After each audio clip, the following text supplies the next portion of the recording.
bit better, starting to loosen up.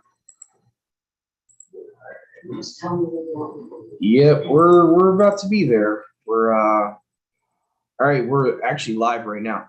All right, we're back, everyone. My mom is going to be reading chapter 16 and 17 of Yirmiyahu, Jeremiah, in our prophets portion right now. So whenever you're ready, Mom.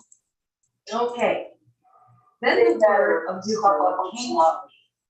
Let me hold on a second. I got some stupid stuff in the background. Yep, we're about to be there. Oops. All right, go ahead, Mom. Then the word of Yahuwah came to me. You must not marry and have sons and daughters in this place. For this is what Yahuwah says about the sons and daughters born in this land, and about the women who are their mothers, and the men who are their fathers. They will die of deadly diseases. They will not be mourned or buried, but will be like refuse lying on the ground. They will perish by sword and famine, and their dead bodies will become food for the birds of the air and the beasts of the earth. For this is what Yahuwah says, do not enter a house where there is a funeral meal. Do not go to mourn or show sympathy, because I have withdrawn my blessing, my love, and my pity from this people, declares Yahuwah. Both high and low will die in this land.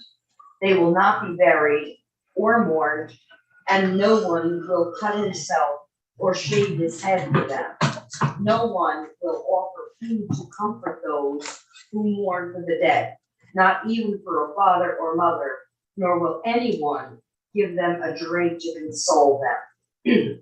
And do not enter a house where there is feasting and sit down to eat and drink, for this is what Yahuwah Almighty, the Elohim of Israel, says.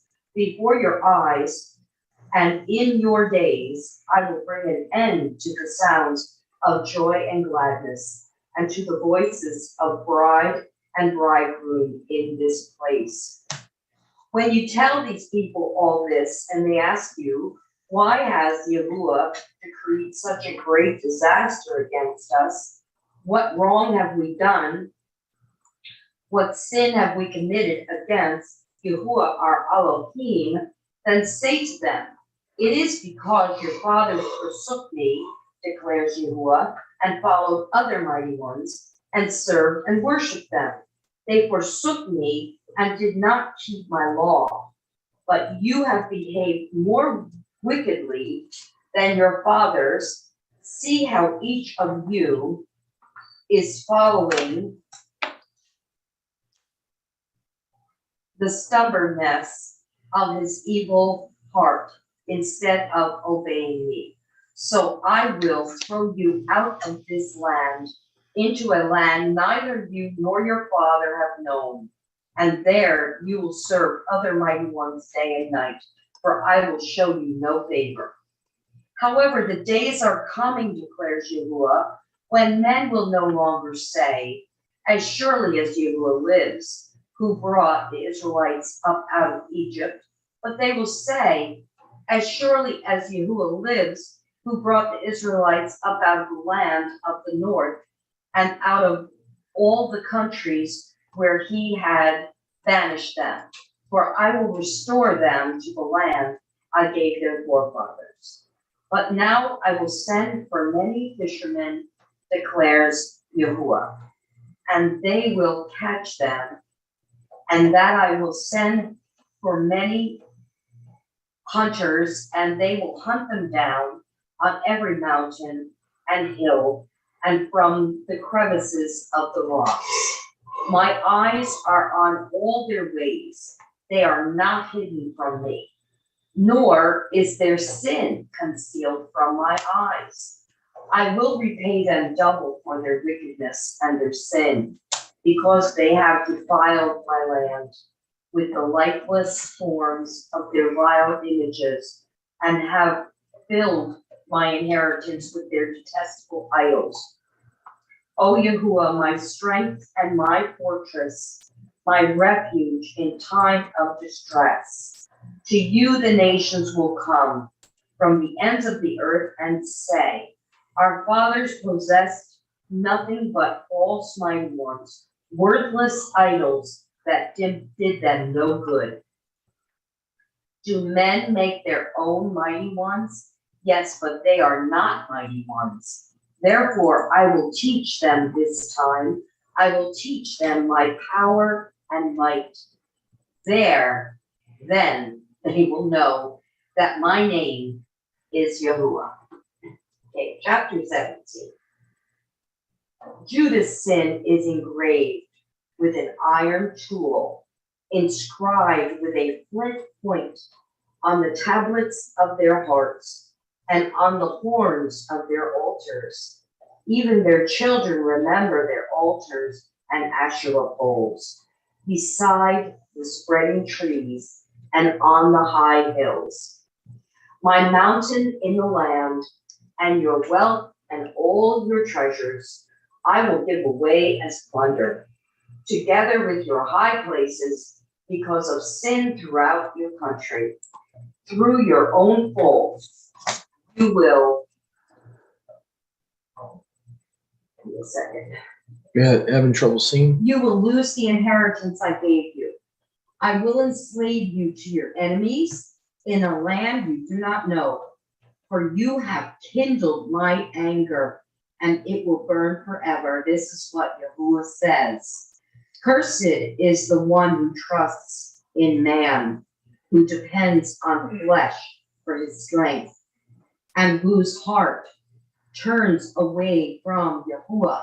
He will be like a bush in the wastelands. He will not see prosperity when it comes.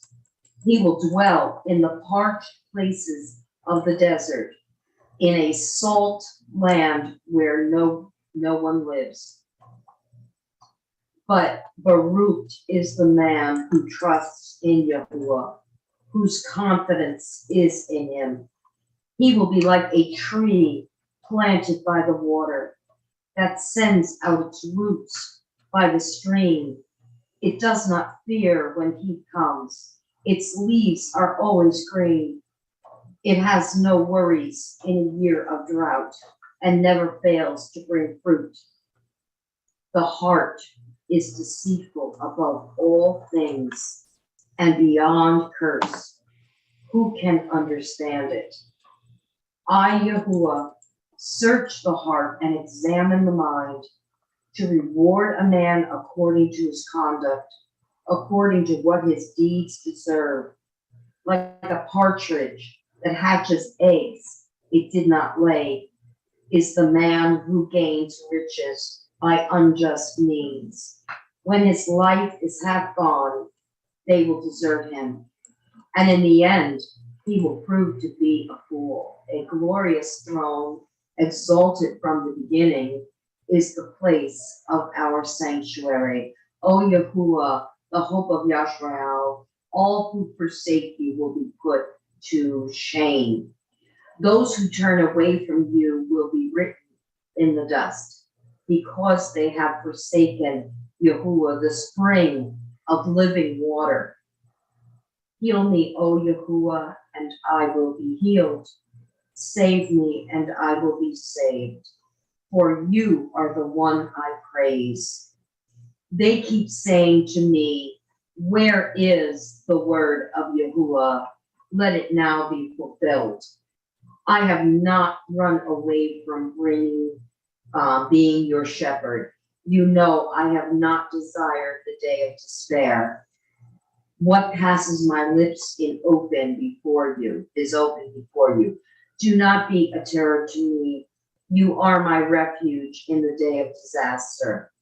Let my persecutors be put to shame, but keep me from shame.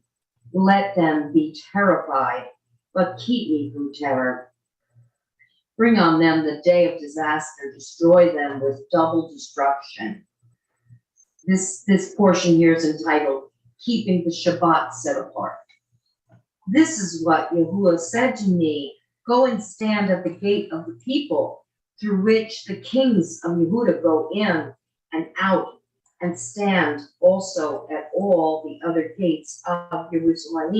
Say to them, hear the word of Yahuwah, O kings of Yehuda, and all people of Yehuda, and everyone living in Jerusalem who come through these gates. This is what Yahuwah says.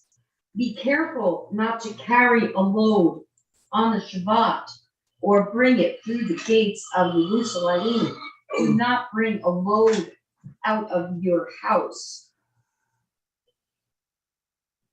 If my words on Shabbat, but keep the Shabbat set apart as I commanded your forefathers. Yet they did not listen or pay attention. They were stiff-necked and would not listen or respond to discipline.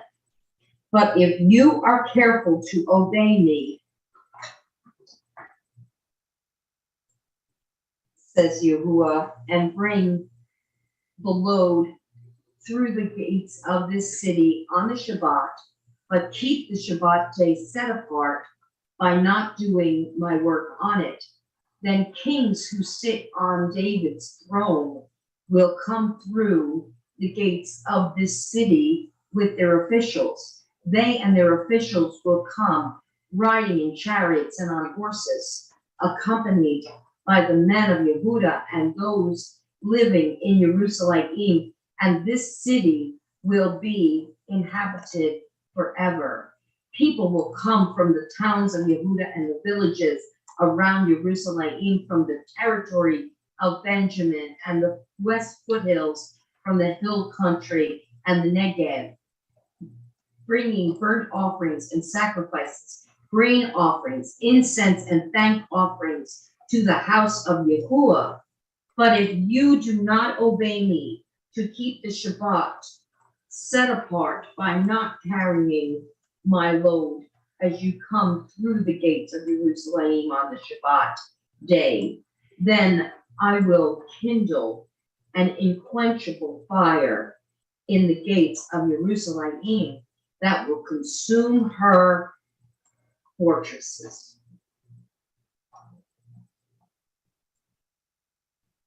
A reminder about Shabbat, huh? There's a lot of reminders here. Yeah. Chapter 16 alone has a lot of stuff in it that most people just kind of glance over, don't think about too much. We see a reference to Revelations in verse 9 of chapter 16, the voice of the bridegroom and the bride. We see that contrary to the opinions of their later descendants around Yahushua's time, they've never fully kept the law, and you see that right there in verse 11. You have not kept my law. Even though you'll see people in Yahushua's time trying to say, "Oh, we always kept the law." No, you didn't. Not in Yahuwah's eyes. No, you didn't. Verse 12. They have sinned worse than their ancestors. That's a pretty scary thing. Yahuwah is saying you're worse than Terah. You're worse than, your ancestors that were extremely wicked, but you're worse than them. That's pretty bad. That's a sobering reminder to us. Verse 13, let's see here. The punishment spoken of in Deuteronomy 28 is coming to a partial fulfillment, I believe, here, where it's talking about, I'm going to thrust you out of the land. Verse 13 of chapter 16 there. Verse 15 I thought was pretty important. You got the greater exodus being mentioned. A lot of people go over that, but he's saying, no longer will you remember as I brought you. I'll just refreshing your guys' memories here. That's why these type of chapters in Jeremiah, you really got to take your time with, because there's a lot of things he's going through in these two chapters. But Yahuwah lives, who brought up the house of Yashrael from the land of the north, from all the countries where they were thrust to, and I will restore them to their land, to their own land. Okay, this hasn't happened yet, which I gave to their fathers. Now, I know people are going to be saying, well, what about they're going back to the land, Judah went back to the land, but Yahuwah says the house of Israel, okay? He's most likely in context talking about all 12 tribes, okay? Oh, yeah. So we can't say that's really a fulfillment when only the southern house came back. So I wouldn't consider that a fulfillment of Jeremiah 16:15. I believe Jeremiah 16:15 is all future. It's talking about a future fulfillment that has not happened yet.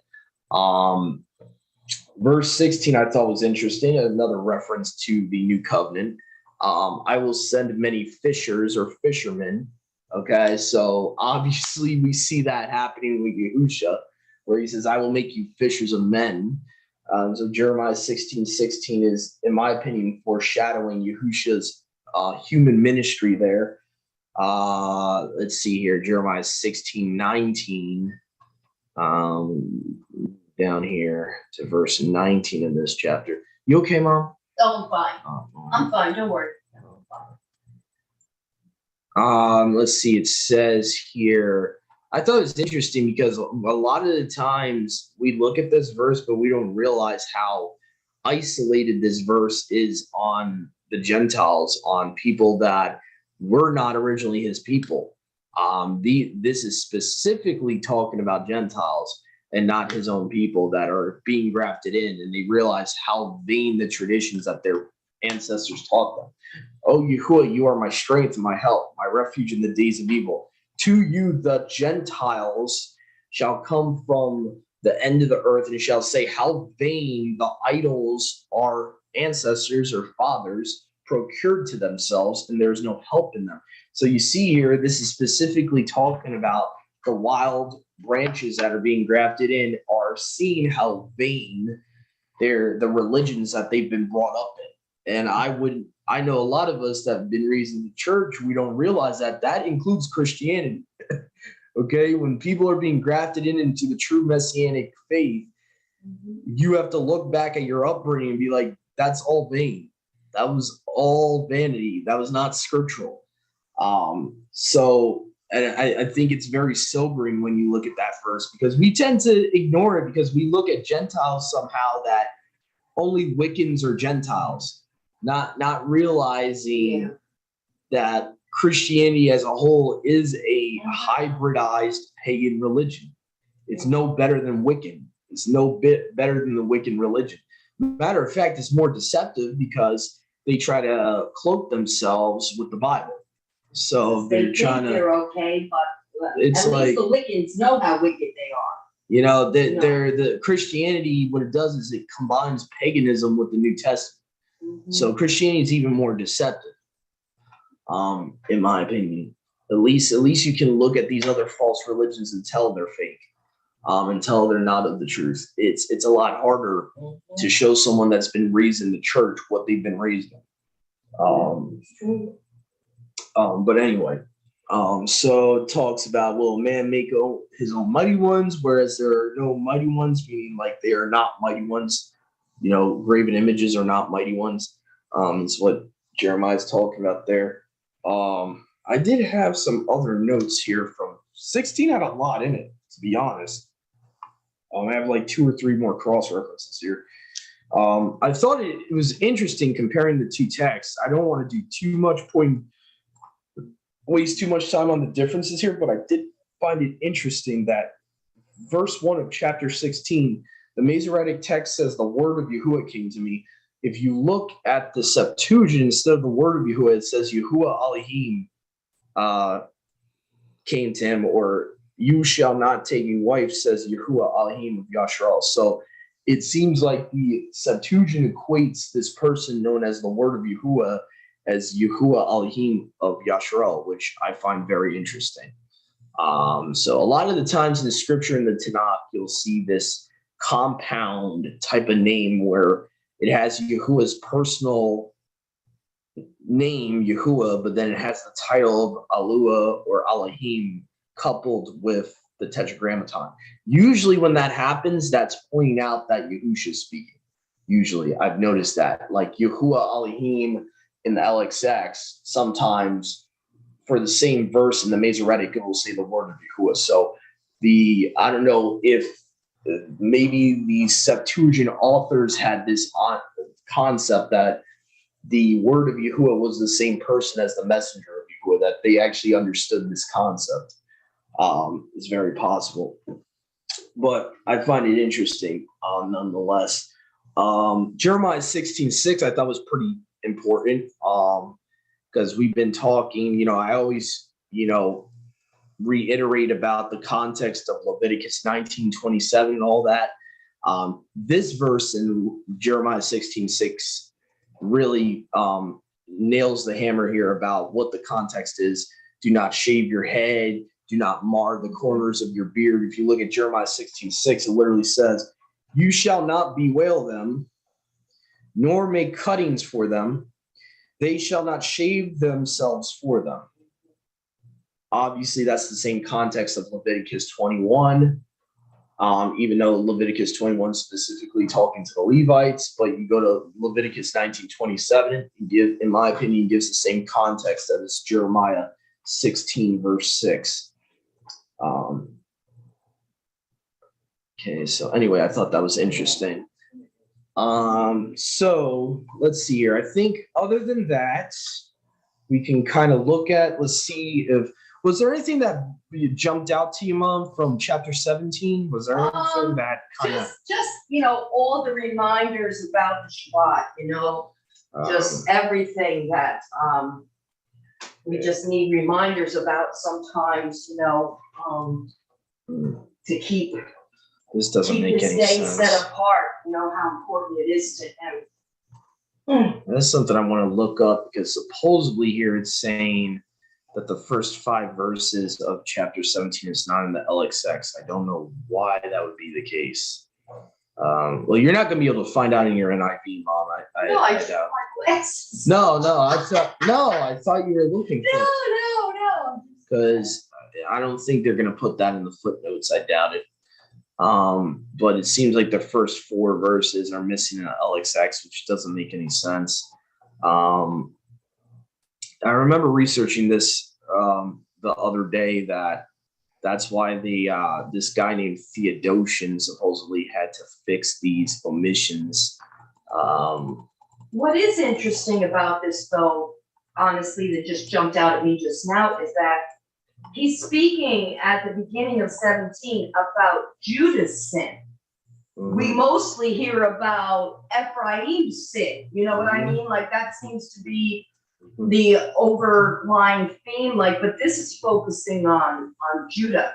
This chapter, which I find kind of interesting. Yeah, I kind of wonder if the reason for that is because he's mentioning the house of Israel in the previous chapter. So I wonder.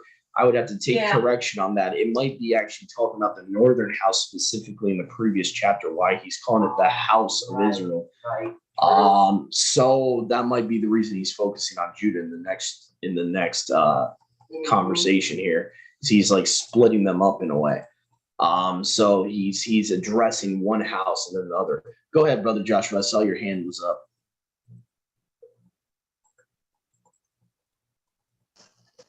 Yeah, 1 second. So a couple things. 17, 9, and 10 didn't really have anything on that. I just really thought that was just a verse that I really liked. The heart is deep beyond all things, and it constitutes the man. And who can know him? I, Yahuwah, search the hearts and test the mind to give to everyone according to his ways and according to the fruits of his doing. But also 17:13 is interesting because it says, "Let all that have left you be ashamed. Let them that have revolted be written on the earth." You have in the new, somewhere in one of the Besorah accounts, Matthew, Mark, Luke, John, you have Yahusha writing in the dust. It never says what exactly he's writing, but well, that he's writing their names as a fulfillment of this verse. Let them be written in the earth. or written on the earth. Interesting. Yeah, it's very possible. Oh, yeah, definitely. I want to check something real quick because I noticed in verse 7 of chapter 17 that it's the Septuagint's kind of giving a more future context of Baruch is the person whose trust is in Yahuwah. It seems like if Brenton's not adding anything to the verse, that it seems like the Masoretic is leaving out a future context to the verse. It's actually a continual type of thing, because it says in the LXXE, but Baruch is the man who trusts in Yahuwah and whose trust Yahuwah shall be.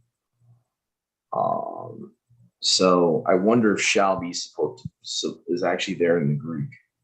I'm just curious. Let's see here if I can look this up. Trying to multitask here. I could have swore I had this module already on here. Go to my interlinear. Bear with me for a second, guys. I just want to check something on my MySword. I want to see if shall be is actually there in the text, or if sometimes Brenton will. All the other versions of the Septuagint I'm looking at says whose hope is Yahuwah. Oh, no, it's there. It's there. Will be his hope. ABP plus has it's just worded a little bit differently, but yeah, the shall be or will be is supposed to be there. So I just wanted to mention that because the Masoretic text says you whose trust is Yahuwah, but the phrase of shall be or will be is not there in the Masoretic. It's not there at all, but the ABP plus does have it there. It's just translated a little differently as will be. So it would say Baruch is the man who relies on Yahuwah, and Yahuwah will be his expectation or his hope. And let's see here. Yeah, so I think will be is G1510.8.3. Some of the Strong's numbers on this is very weird. In the MySword, they give you like extra decimals for the Greek Strongs, but anyway, but yeah, shall be. It looks like Bretton's didn't translate that correctly. It's just it's almost like reworded, like backwards worded with the Apostolic Bible Polyglot. So yeah, it should be there. So I thought that was a major difference. The fact that you don't.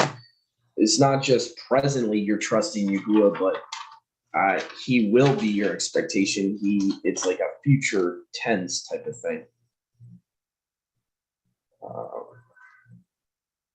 So I just want to make that little note there. Shall be or will be. Tree planted by the water.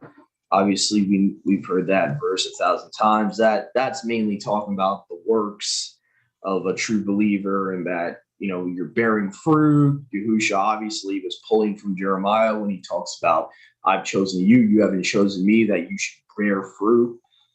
Obviously he's quoting from Jeremiah. He's not getting this out of nowhere. This concept of allegorizing humans as trees, metaphorically, and fruit as works. Okay.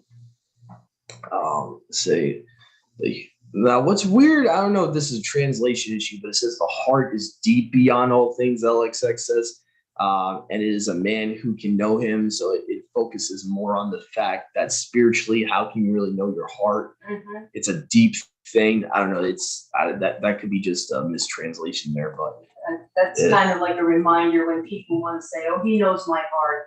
Yeah, and your heart is deceitfully wicked. Okay, yeah, he knows your heart, all right. So yeah, I like how careful of that. I like how the ESV does verse 10 there. Sometimes I like how the ESV paraphrases a little bit. Yahuwah searches the heart, tests the mind. Mm-hmm. So showing that your brain and your heart, two different organs, are connected. Yep. To give every man according to his ways, according to the fruit of his deeds, his works. Okay, so there are rewards and floggings to what we do in this life. The Petridge, I don't know what the heck, Patridge, that's such an old term, utters her voice, she gathers, oh, it must be talking about some type of bird. Partridge. Yeah, partridge. I never heard of that type of bird. Oh yeah, partridges. How would you describe a partridge? Yeah. Little bird. It's interesting. I wonder if the ESV is like, Almost looks like a dove. Partridge. I wonder if they're paraphrasing verse 12 there where it talks about from the beginning. I wonder if that's actually there in the Masoretic text. Because it seems something lacking in the LXX there. Let's see here. From the beginning, yeah, from the beginning looks like it's actually there.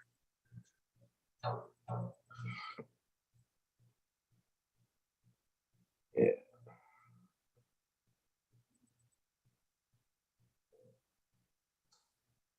Yeah, so from the beginning is the place of your set apart place. Oh, Yahuwah, the trust of Yashra'el, all who forsake you shall be put to shame.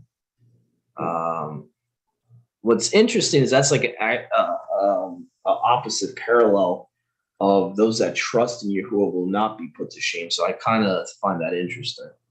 It's like an opposite parallel. Let them that have revolted be written on the earth. Yeah, that's very interesting. Like Brother Joshua brought that up. Them that have revolted or rebelled be written on the earth. So that I wonder, yeah, he could have been writing down the Pharisees' names on the sand there, because they have forsaken the fountain of life, Yahuwah.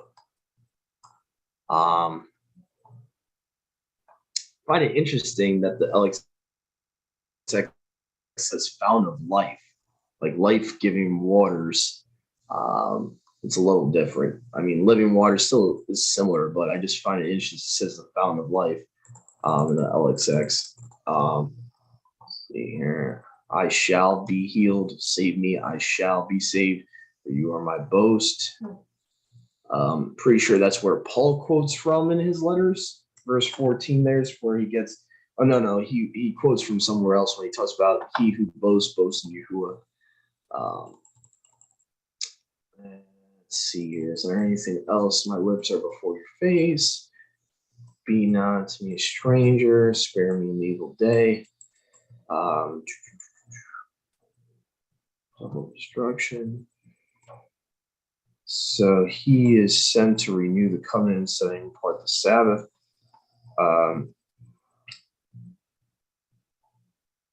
Gates of Jerusalem, you shall sit down and hear the word of Yahuwah, Judea. Thus says Yahuwah, take heed to your souls, take up no burdens on the Sabbath day, and go not forth from the gates of Jerusalem. Carry forth no burdens out of your houses on the Sabbath day. You shall do no work. Set apart the Sabbath day as I commanded your fathers. But they hearken not and incline not their ear, but stiffen their neck. Partridge is a clean bird too. Yeah, more than their fathers did. Again, reiterating what chapter 16 talked about, that they became more wicked than their ancestors. They would not receive correction. Find it interesting, and again, this just can be a paraphrase in the ESV, but the ESV chooses to translate it as instruction rather than correction. That's a little weird to me. It could mean the same thing, but it's kind of generalized to say instruction.